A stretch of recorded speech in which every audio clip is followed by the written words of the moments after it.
Malegaon blast case में सभी आरोपियों को बरी किए जाने पर केंद्रीय मंत्री रामदास आठवले का बयान सामने आया है।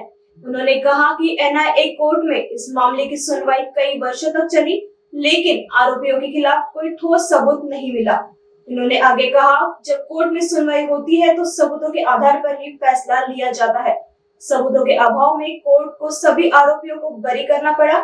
आठवले ने साफ कहा, आतंकवादी सिर्फ आतंकवादी होता है, उसका कोई धर्म नहीं होता। तो एनआईए का कोर्ट था, उसमें कई सालों तक केस चलती रही थी और मालेगांव 19 साल तक इसकी चर्चा चलती रही।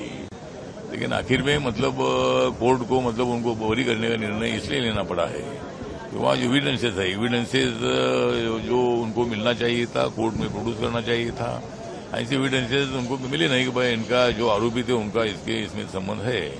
इसीलिए जो भी कोर्ट का निर्णय उसको मानना पड़ेगा। तो भी अभी साध्वी हो या पुरोहित हो या और कोई भी हो, जब कोर्ट में जब वेज चलती है तो वहाँ एविडेंस देना पड़ता है।